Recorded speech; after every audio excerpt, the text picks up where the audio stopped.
अस्सलाम my dears, I hope that आप सब ठीक होंगे। माय डियर्स, आज का हमारा टॉपिक ऑफ डिस्कशन में जेजीनियम एंड एलियम जीजेनियम एंड इलियम के बारे में हम डिस्कस करेंगे। ये स्मॉल इंटेस्टाइन के मिड और लास्ट हिस्सा है। और इससे पहले लेक्चर्स में हमने एंजाइम प्रिकर्सर यानी जिसमें हमने ये तमाम जो ऊपर टॉपिक है आप अपने बुक पे देख सकते हैं, वहाँ पे आपको नजर आएगा एंजाइम प्रिकर्सर। उससे पहले हमने स्मॉल इंटेस्टाइन ड्यूडेनियम के बारे में डिस्कस किया था। तो अगर आपने हमारे पिछले लेक्चर्स वॉच नहीं किए तो प्लीज़ आप हमारे उस लेक्चर को वॉच करें ताकि हमारे आने वाले लेक्चर्स या ये लेक्चर्स आपको बेहतर समझ आ सके और एक सीक्वेंस के साथ आपको कॉन्सेप्ट बनता रहे। माय डियर्स, आज के इस टॉपिक में हम जेजीनियम एंड एलियम के बारे में डिस्कस करेंगे। माय डियर्स, देखिए जेजीनियम जो मिड पार्ट है स्मॉल इंटेस्टाइन ये 2.5 मीटर लॉन्ग है, ठीक है। एंड एलियम 3.5 मीटर लॉन्ग है। जीजेनियम जो मिड पार्ट है ये 2.5 मीटर, एलियम जो लास्ट पार्ट है स्मॉल इंटेस्टाइन का वो 3.5 मीटर लॉन्ग है लंबाई के लिहाज से। Here the digestion of proteins, carbohydrates and fats are completed। और यहाँ पे जो है प्रोटीन की, कार्बोहाइड्रेट्स की और फैट्स की डाइजेशन कंप्लीट हो जाती है। My dears, the lining of the jejunum and ileum secrete several enzymes. यहाँ पे जेजिनियम और एलियम, ठीक है, जेजिनियम और एलियम ये कुछ एंजाइम रिलीज करते हैं, सेक्रीट करते हैं, जिसमें कौन कौन से शामिल है। एमिनोपेप्टाइडेस जो पॉलीपेप्टाइड को स्प्लिट करते हैं, तोड़ते हैं डाइपेप्टाइड में, यानी polypeptide chains of amino acid हैं, इसको डाइपेप्टाइड्स में कन्वर्ट करते हैं, ब्रेक डाउन करते हैं, स्प्लिट करते हैं। एरेप्सिन, ये पिछले एंटीटेस्ट के हवाले से अगर मैं बात कर सकूँ तो पिछला जो एंटी टेस्ट हुआ था उसमें एरेप्सिन के बारे में पूछा गया कि एरेप्सिन एंजाइम किधर कौन सेक्रीट करता है। तो आपको पता होना चाहिए स्मॉल इंटेस्टाइन के अंदर। और ये क्या करता है, स्प्लिट करता है पेप्टाइड को एमिनो एसिड के अंदर। पेप्टाइड को एमिनो एसिड के अंदर को स्प्लिट करता है एरेप्सिन, ठीक है। इसी तरह लैक्टेज क्या करता है, ये लैक्टोज को ग्लूकोज और ग्लैक्टोज में कन्वर्ट करता है।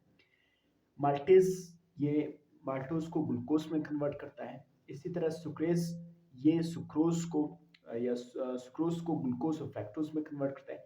एक दो तीन चंद बातें एंजाइम के हवाले से आपको पता होना चाहिए कि माल्टेज जो है माल्टोज को ग्लूकोज में, लैक्टेज जो है लैक्टोज को ग्लूकोज और फ्रैक्टोज में, एरेप्सिन जो है पेप्टाइड को एमिनो एसिड में ये कन्वर्ट करता है।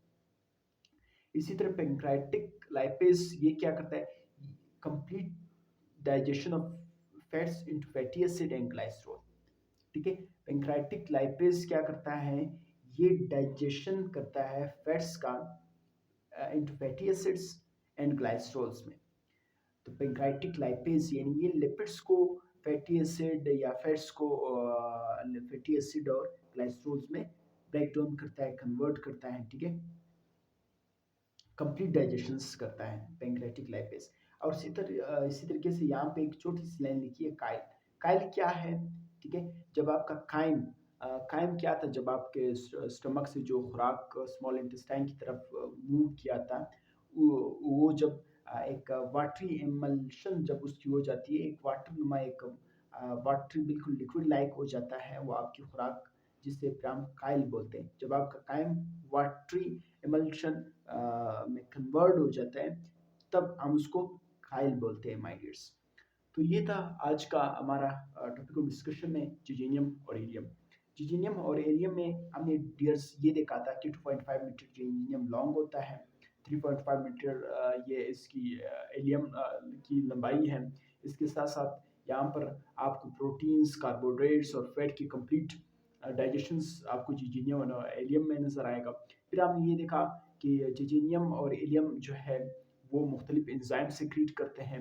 अमीनोपेप्टाइडेज हैं जो पॉलीपेप्टाइड को डाइपेप्टाइड्स में, एरेप्सिन जो है पेप्टाइड्स को एमिनो एसिड्स में, इसी तरह लैक्टेज जो है वो लैक्टोज को ग्लूकोज और ग्लैक्टोज में कन्वर्ट करता है।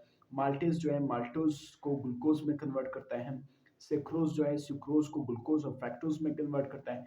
फिर हमने पढ़ा कि पेंक्राटिक लाइपेज ये फैट्स को फैटी एसिड और ग्लाइसरॉल में कन्वर्ट करता है। इसके बाद हमने देखा काइल। काइल क्या था, जब आपका काइम यानी जो स्टमक से खुराक स्मॉल इंटेस्टाइन की तरफ जो आया था, वो एक वाटरी इमल्शन की शक्ल इख्तियार कर जाए या हो जाए, तब उसको उस काइम को हम कहेंगे काइल। ठीक है माय डियर्स। पिछले लेक्चर्स में मैं आपको ये समझा रहा था, तो तब वो कोई वीडियो कट हो गई थी, जिसकी वजह से मैं आपको ये समझा ना सका। तो मैं इसी वीडियो में इसको भी थोड़ा बहुत रीड करते हैं my dears. Mucus is a secrete in the large amount of duodenal glands। duodenal glands जो है म्यूकस को एक लार्ज अमाउंट में secrete करते हैं। intestinal glands and goblet cells, ठीक है, ये goblet cell वगैरह। the mucus provide the wall of intestine with protection against irritating effect of acidic chymes।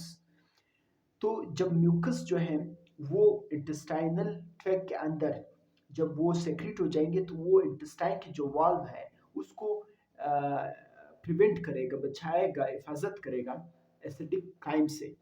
जो एसिडिक काइम्स यानी जो स्टमक से जो खुराक स्मॉल इंटेस्टाइन की तरफ आया है वो तो एसिडिक है।